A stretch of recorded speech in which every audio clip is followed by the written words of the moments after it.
It's good intro music.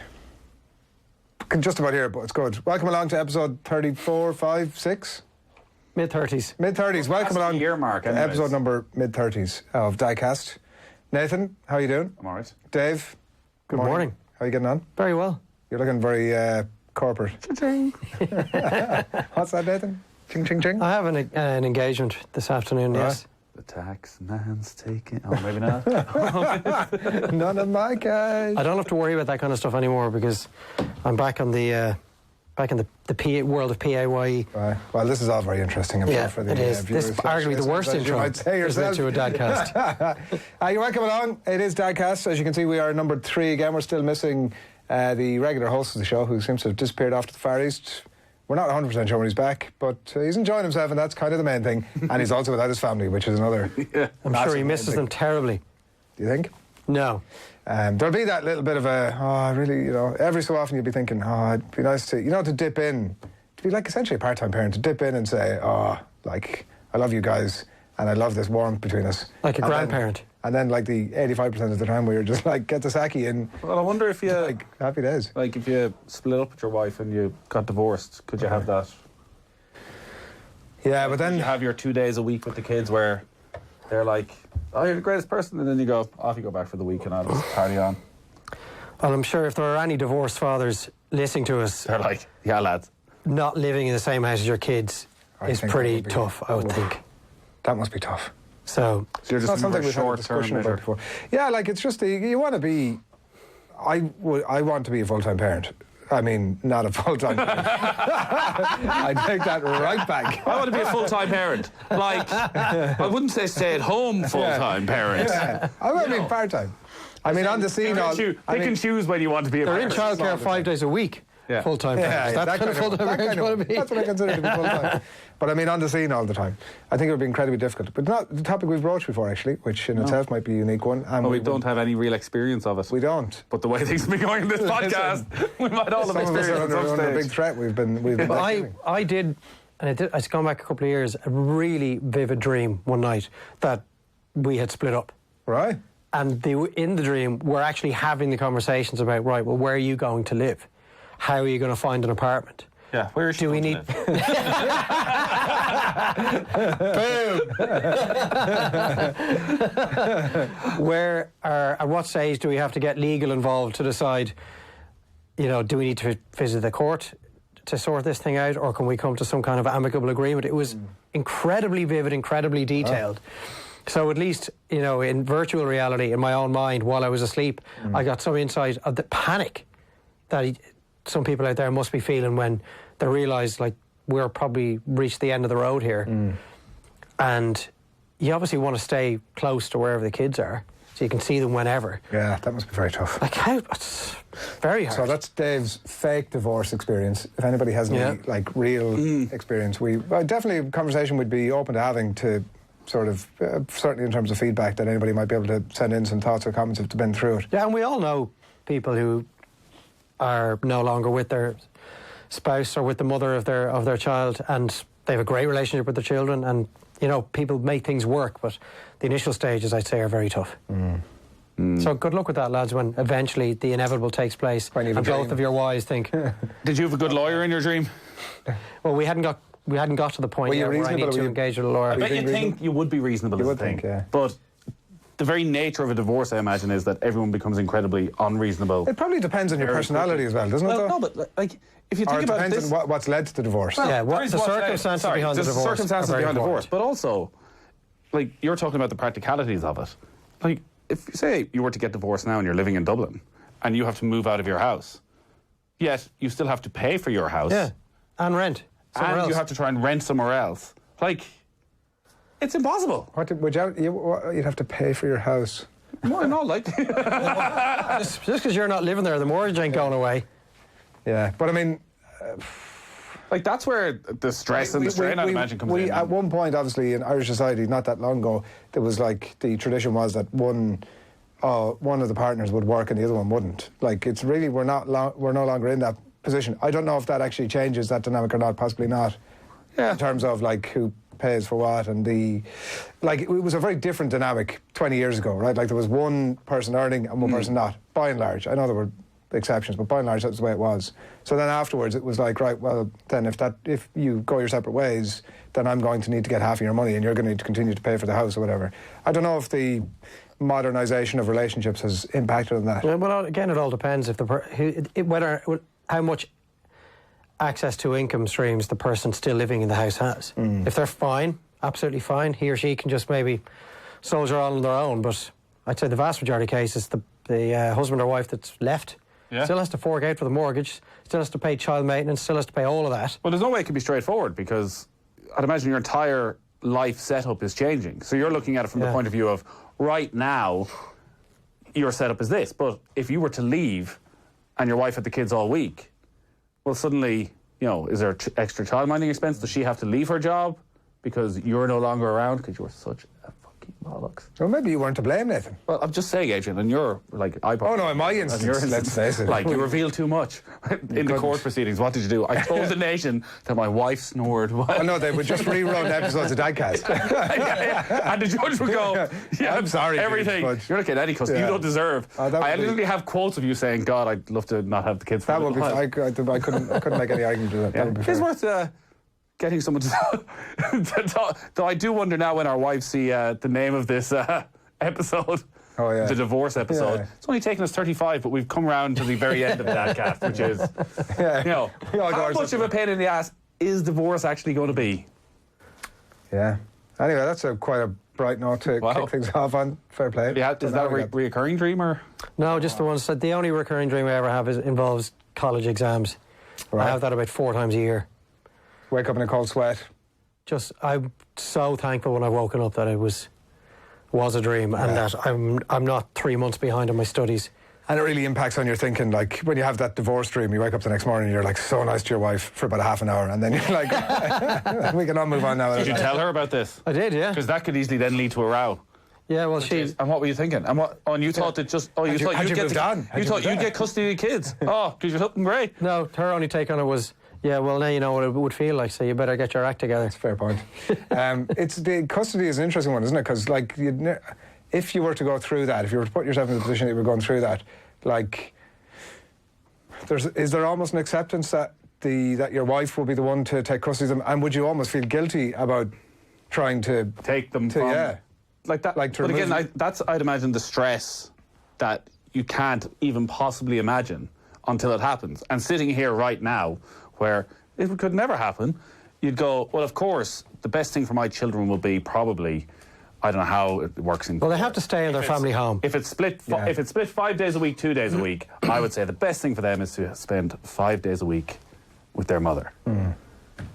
Yeah, yet, probably when it comes down to it, and it starts getting a bit bitter, and you're like, wait a second. Hang on a second. Yeah. Well, as long as you were able to rock up on a Wednesday evening to take one of the kids to football practice and then could bring them back. Like, if it could be a bit loose. Boyfriend then moves in after a while and... Oh, God. I'm starting to get a cold sweat. And what if, though, on that Wednesday evening... There's Champions League on. And something like after 6 months... After 6 months, Dave, Wednesday evening could be a good night to be out. Yeah. That, you know... Student night. Jesus. And then when it comes to... I think, Dave, in terms of the divorce... And then weekends, you've suddenly got your Saturday... You think you've got your weekends free again, but no, now all Saturday and Sunday, exact opposite you've got the kids. You can't go out on Friday night or Saturday night. Tinder. This has become a shipbreak. Jesus. I'm going to try and lighten the mood by saying that I'd like to talk about jealousy. Jealousy? Yeah. You're jealous of how much your children love your wife. Yeah, exactly, yeah. And I'm getting no love whatsoever. Funny enough, actually, my daughter, I was saying this to my wife the other day, there is nobody in the world that has ever loved me more than my daughter. Oh, really? It's amazing when I come in. Like, she's too young to really... And are you including your wife in that? Oh, everybody. Maybe my own mother Did your might wife even try and argue the point? No, she was like, "Oh, it's fair enough." Yes. Like, I've never crawled across the floor. Okay, I just say the route we've gone down there. Let's move on. In the greater context of things, let's move this conversation on. I don't know how I'm going to retrieve this one. Anyway. You're really feeling the love from your daughter. So it's amazing. Whenever I come in from work, it's like wherever she is, the head will go. She'd be normally like sort of down around by the couch, and then you see the head popping out, and she's like going like the clappers to come up, and absolutely delighted to see me. In a way that like my son comes out and he's definitely internally delighted to see me. He runs out to the door, and just as he gets to me, he's like, "Oh, you fucker, right." I'll go back playing with my stuff again. But like he wants to engage and he wants to have a bit of a play, but he's not into like, having a hug or whatever. It's like, more that he's just established that you're back. You're home. All That's is well great. with the Good world news. again. Yeah. And now I can get on with life. I'm only reasonably excited about it. It's like not a huge deal. But the jealousy is between. You were going to say something. No, I was going to say that. Sorry, I wasn't. I'm interrupting unnecessarily yet again. That because we were having a similar enough conversation about affection, and people were saying that as they get older, though, girls are less affectionate. Right. In that sort of, say, maybe 4 to 10 age group than boys are. Right. The boys will still come running back, whereas girls are more independent and are like, yeah. Like, I'm not looking forward to the day when your kid won't hug you anymore. But do you decide that day? So do you just go, do you know what? Tough. I would have thought not, though, no? I would have thought as a parent, if you keep it as a very natural thing, does it just continue? Or actually, as you're saying, is there a day when they're 13 they go, get away from me. If you ever hug me again. Yeah, there is, I'm going to knee you in the ball. I'm not going to come over. I was trying to remember 2 days a week. As a teenager, was I as willing to hug my father as I was when I was a kid? I don't know. I can't remember. No. But I would imagine not. I went through, so like, there was, I have no idea when the day was that that stopped, right? Did it ever stop my mother? Probably did at some point. But there was a point maybe about 10 years ago where I went, I'm going to go back now to, I shake hands with my dad a lot, or I'd hug my mother or whatever. But I actively decided to go back and do that. Yeah. Because I just thought it was a nice thing to do. I do think the kids, I'm talking about us as still being our parents' kids, are the ones that need to kickstart that again. Yeah. So, like, I remember saying to I'd ask my mother for a hug. She's going to kill me when she hears this. But, like, it would be a watery hug. Right. And I'd be like, what was that? Yeah. Hug it out, man. Exactly. Come on, give me a proper, like, you've been living in Australia for the last 20 years and I've only seen you for one Christmas kind of a hug. And that's what you want if you're hugging one of your parents. I thought there you were suggesting that you were like, come on, Mum, let me sit up on your knee again and give me a proper hug.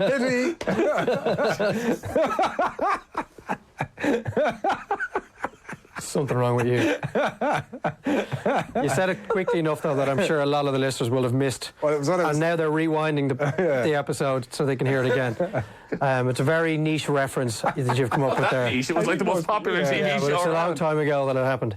But I think that it stops happening very easily. It can stop happening very quickly.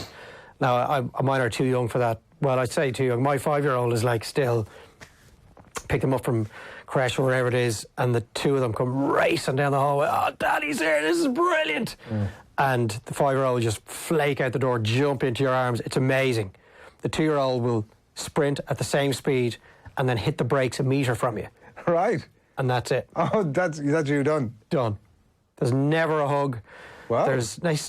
You can tell he's happy to see it, but there's no interaction, there's no affection, there's definitely nothing physical involved. It's just like, oh, you're here, brilliant. Right, what are we doing now? Where are we going next? The hug or the... Oh, I can't get close enough to him to get the hug. Right. He's like a cat. He's very sparing and selective with his affection. So it's almost like, what can you do for me that would merit a proper hug? So normally for him, I have to go chasing it. I have to grab him by the arm. No, you're not. I'm getting my hug out of you. You're not getting away with this. Whereas the other fella, it's... Do you know what I've started to do recently? I've said to... so the exact same scenario now with our eldest one, who's a little bit older, like 3 in a couple of months. I started saying to him, no hugs for Dada. No, forget about it. No, definitely no kisses. And he starts laughing his head off and comes straight over to proactively give the hug and the kiss. Because you know what I mean? Like, it's like they'll do literally the exact opposite of what you tell them. So I was like, no, I definitely don't want any of that stuff. And I found that straight away he was like laughing his head off and coming right in for it. So I'm going to try that this evening. Reverse psychology, yeah. I'm going to walk in the door tonight. Whatever you do, do not give me a hug, whatever you do.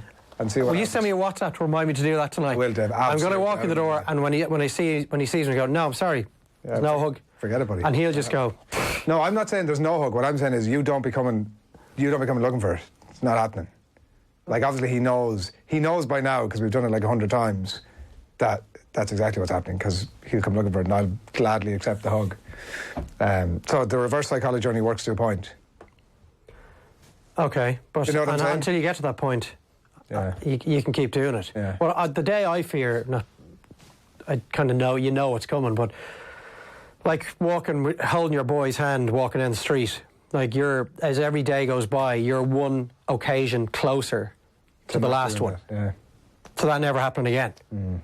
That's everything in life, though, Dave. Because you definitely can't be walking down the street Well, with it your is, son like when he's 30 holding his hand. Whatever about the hug. Well, it's like watching the Irish football team. Like, that, all things being well, you've got a long time left on this planet, but you still have X number of hours left on it. And then the full-time whistle goes in Geneva, and you're thinking, I've got X number of hours left on this planet. I've just left 2 of them behind me watching that dross. Oh, absolutely. At least you didn't go to Geneva. So, Yeah. like you say, everything in life, there is a finite amount of occasions on which that will happen. In that instance, that's an excellent thing, that there's only a finite number of games that we'll have to watch. I mean, it seems like a lot between now and the end of life, but at the same time... Yeah, I wonder when the holding hands, I'd say that's 10 at most. But your kids are still holding hands. 7 and 6, yeah, they'd...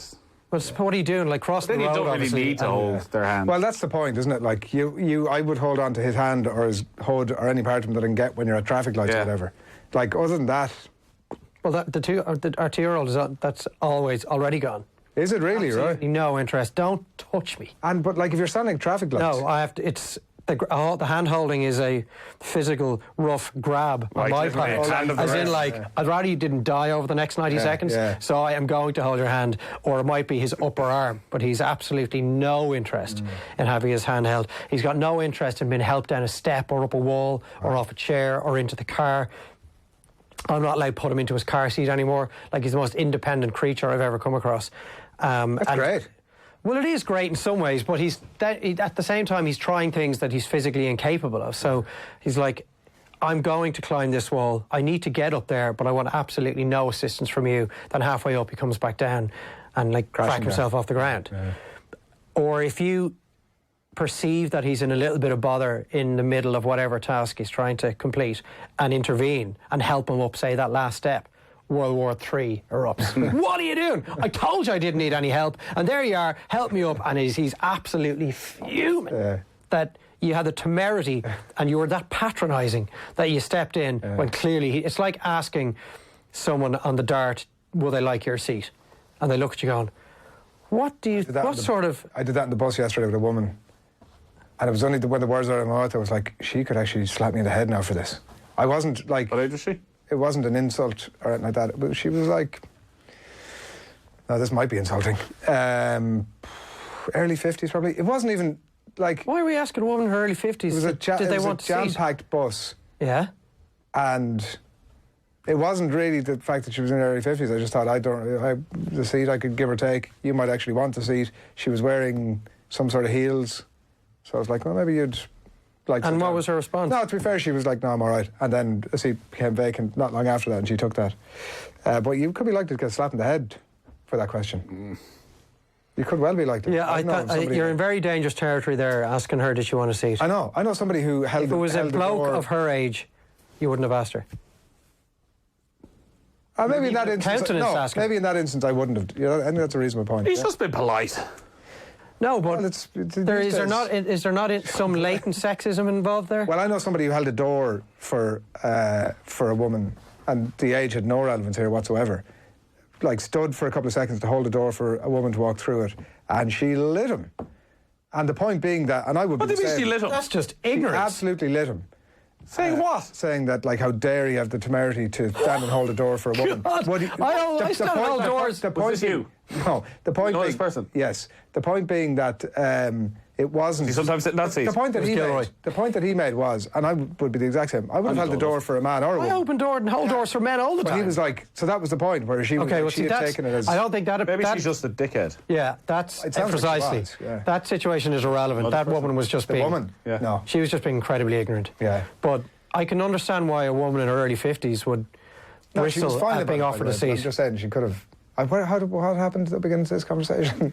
Me helping the little fella up a wall and him being disgusted when he was helped. I think, I know what you're saying. Like, you'd rather he was maybe a few degrees less independent, but at the same time, that's no, pretty cool. yeah, it is, and he definitely has. He's got more independence than the other lad. And he's probably got more street smarts than his older brother. And I think the second in the family probably is always that way. Because everything has come that a little bit harder to them.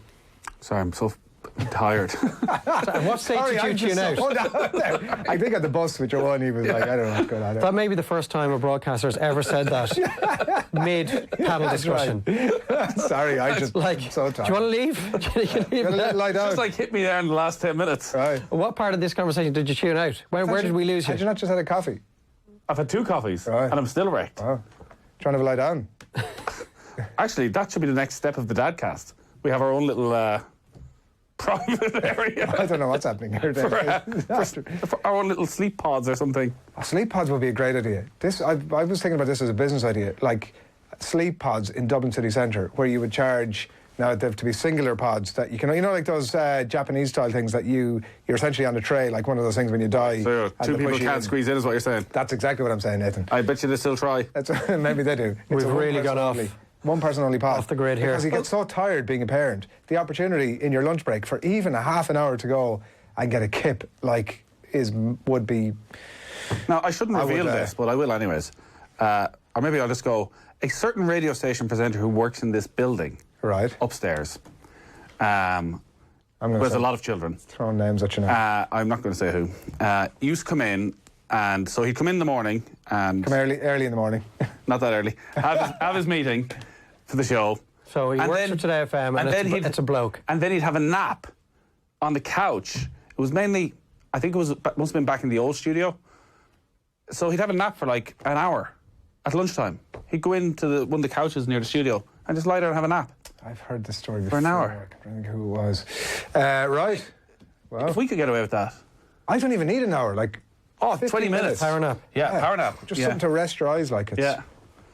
Honestly, I'm 100% serious. I'm not even like that's glorious. Just why the opportunity to do that once a day? Is it Spain? They have their siestas. That's something we should get into. Oh, I had a glorious morning. Was it last week? Must have been a Monday because I've been back late from England on the Sunday night and was up half the night with the baby. I was shattered. Dropped my wife and kids to school, and just as I'm come back, the baby fell asleep in the car at 8:10 in the morning, which never happens. Usually midday when she has her nap. So I was like, an opportunity has presented itself. Took her out into the cot, hopped back into bed. 2 hours. Oh wow! Obviously. I never told my wife this. No, you can't tell her that. So I was like, bloody wrecked. We were up half the night, weren't we? Yeah. The greatest moment of all time. We were putting the kids to bed the other night at 8 o'clock, and I got a bit comfortable, and I said, fuck this, I'm just going to sleep. And He's thrown an awful lot of F-bombs, isn't he, into this morning? Sorry about that, apologies. Ever since we had the meeting yesterday where I said everyone needs to stop cursing. Oh, that's right, yeah. As because, much as they are. There may be some younger ears that are listening to this, but their parents listening to it in the car somewhere. Oh, that's true. And you're apologies. F-bombing here, left, right and centre. I shouldn't have, and I'll now stop. But, yeah, 8 o'clock, I would normally be like, right, got it, because that's the only part of the day that you get any time to yourself, right? Like, there's an hour and a half, 2 hours there that, I mean, it's not as if you're filling it amazingly, but at the same time, it's literally the only time you have to yourself. So whatever you choose to do, you do. Whereas, I was like, right, 8 o'clock, I'm just going to go for it. And conked out until I was in here early that morning, so up at about 4:30. But I'd like 8 hours sleep behind me. Like, normally, I don't know, I'm getting like 6, 7 if you got yourself a little Fitbit, you'd be able to tell exactly how much you had. One of those things. Actually, see, now I'll see why I'm so tired. But the Fitbit will only tell you how bad a sleep you've had, and which makes you even more stressed. It tells you how much sleep you've had. Yeah. So I'm going to figure out how much. And if it's not a decent number, it makes you even more stressed about the lack of sleep. I can't be doing 6 hours and 6 minutes. That's shite, that's not going to put you in good form. Didn't think I got that much. Tuesday night after our roadshow, I had 4 hours and 30 minutes. That's terrible. It's not good, is it? It's no wonder you're going back to bed at 8 o'clock in the morning. I know, yeah. Anyway, we started out to... You wanted to talk about jealousy, and that was about half an hour ago. It was. So, if anyone's still with us... Yeah, stay with us. Nathan, we've lost. But wake me up if something good happens. You might be waiting.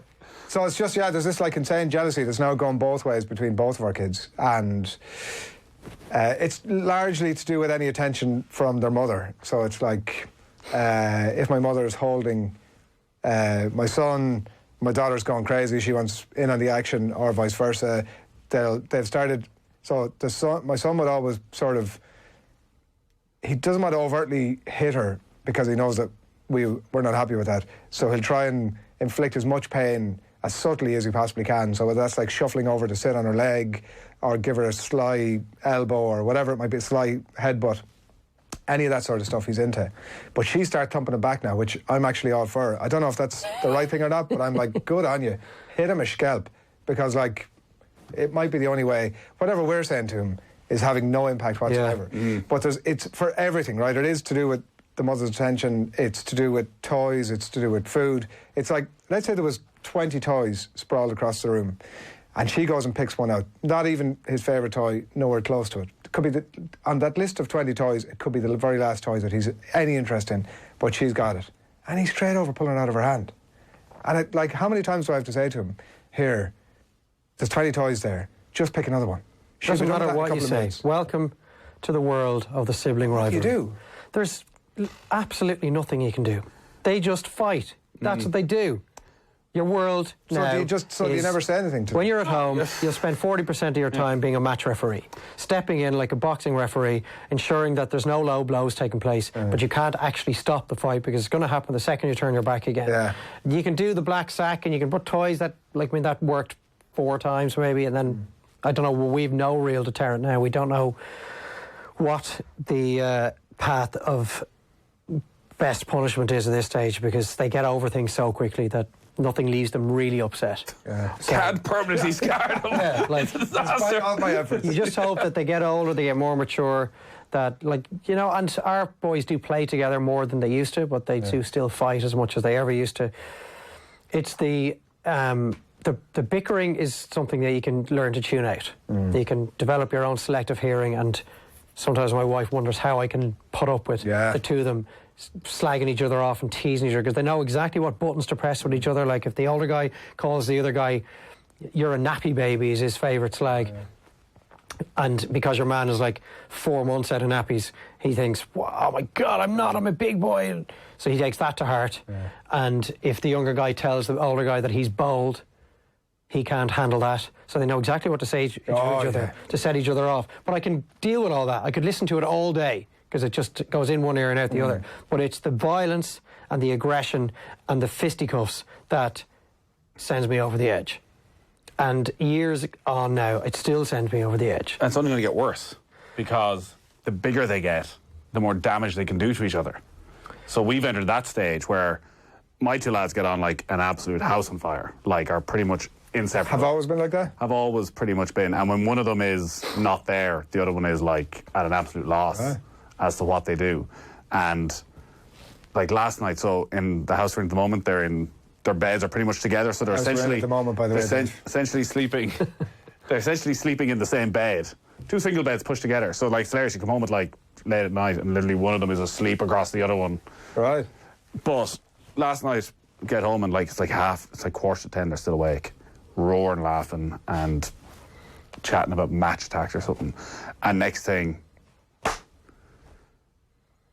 all hell breaks loose, because the oldest lad, his response now is just to thump him whenever he gets annoyed. Right. But he's nearly 8, so it's give him a good thump now. Yeah. And like In the head. it's generally a slap. Right, open hand. Head, yeah. Or kick.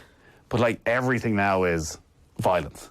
Yeah. So where it used to be there'd be a bit of back and forth and they'd come crying to you, now it's bang, kick, smack. And what do you do? Is there a punishment? Yeah, there's a bit, and then you're into, I just saw him kicking, like automatically the other one is, well, he hit me first. You're like, well, I didn't see him hit you, so I'm only going to take. Yeah.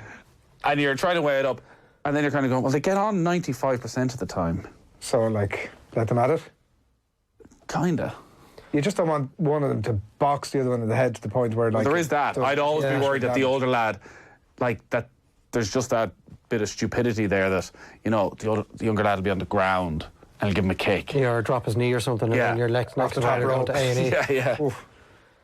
Yeah, it's like a little bit of a part of you dies inside every time you see one of your children inflict a physical act of violence on the other one, and you just, it's just part of being a dad.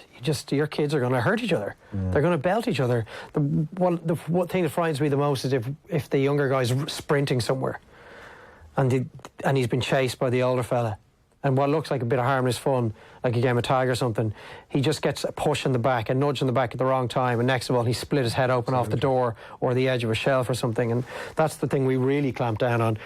A little bit of pushing and shoving here and there is okay, but it just gets so tiring, and it's definitely a part of being a dad that I have not got to grips with. How to deal with them beating the lard out of each other. And I know that it was the same with there's only 15 months between myself and my brother, so we were the exact same. We used to kill each other. Me and my brother used to, well, he is 4 years older than me, and he used to kick 7 shades of shit out of me.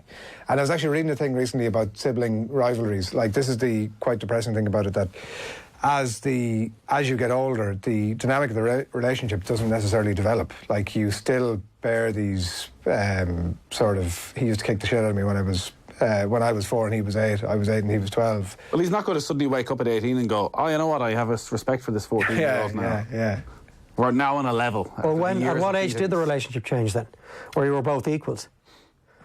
Still not there yet? We went to, the two of us went to, should I tell this story? Fuck it. The two of us went to Australia so I was like 21 and he would have been We need to start censoring these would have podcasts. been 25. I've said it again and I apologise. I was 21 and he was like 25, and the two of us went to Australia for the year. And the first night we were in Australia, we almost got kicked out of the hostel we were in for having a fight. That was the last fight we had. Right. We were hammer drunk. We had bought a bottle of vodka in the... like physical fight? Yeah, yeah. Like proper punches? I mean, there wouldn't have been much in it, no. But no, there would have been like a bit of sort of digging or whatever, but like there wouldn't have been... Look, as I said, we bought a bottle of vodka in duty-free on the way over. I don't know why the Irish have such a bad reputation. I can safely say I haven't had a physical row with my brother since... Like, I'd say I was 16 maybe, probably 14. You're fighting with your brother when he's 25. He was 25, I was 21. So you're blaming him for this? That's very sad. No, not at all. I think the jealousy will subside. Yeah, but what I'm saying is that piece that I read was a really interesting thing about sibling relationships as they get older. And it depends, that everybody's is different is the other thing, right? Like, you can end up becoming absolute best mates with your siblings. The thing is that there's just a different dynamic to them, to the people that you meet in life, because you've got all this legacy of whatever number of years you've known each other, and it can come with all sorts of interesting issues out of it. So what I'm saying to you is, like, Sort it out. Well, the relationships that are there now, it's not always that they necessarily fully grow to us, although it does sound like your two are headed in the right direction. That's quite lovely, actually. What you have is amazing. But I think, again, it probably depends on the personalities, obviously, of the siblings involved. So my older lad is quite soft and very gentle about things, and yeah, he's willing to thump the head off his older brother. Generally very chilled out, whereas the younger lad's an absolute lunatic. So he can put up with, if it was the other way around, I think we'd have a far bigger issue. But because the older lad's quite calm, he can literally, the younger lad has to push him right to the very, very edge before he'd react. That's fair enough. It sounds like you've nothing. So when you go in, all guns blazing, you know that he was pushed to the edge and that he probably, like, there's flipped. The middle lad is like, eventually he'd wear you down. I can see where he's coming from. Yeah. He just can't help himself. It's like a woodpecker in your ear. Just cannot help himself. Jabbering away at you until you lose the plot. No solutions anyway to the jealousy. No, there's really no way. Well, obviously you have to protect your daughter. Yeah. And because like, you'll probably prefer her now because she prefers you. Oh, listen, it's inarguable. Well, in these, like, if she hits back at him, like, she's not going to hurt him. No, and I'm really encouraging. He could really hurt her. Maybe I shouldn't be, but I'm really encouraging of it. The more she thumps, the only thing is that she thumps him, and then he kind of thinks it's a green card to give a bit of a dig back. Well, you're not encouraging it, surely. You're just not doing anything about it.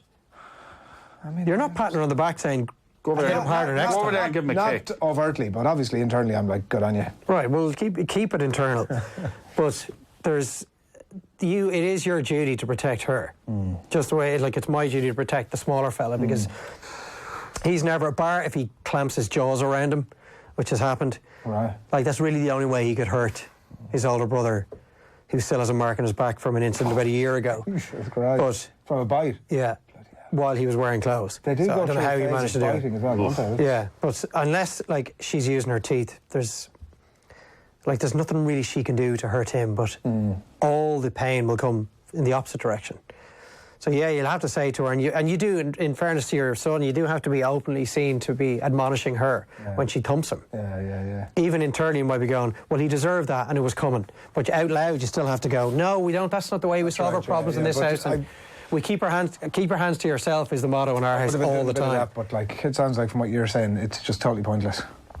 I don't think this. If anyone listening has found a way to solve sibling rivalry, let us know. We would want to know. I mean, whoever that person is should have put it in a book and have sold millions of copies at this stage, because there's just no way to deal with it. And your story sums it up perfectly. Like, there's 20 toys, and your son may not have any toy in his hand and not even want to have a toy, but suddenly she waltzes in with something.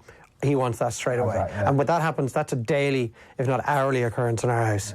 They want what the other person has, because I don't know whether it's one-upmanship or who knows what it is, but it's bloody head wrecker. I don't have.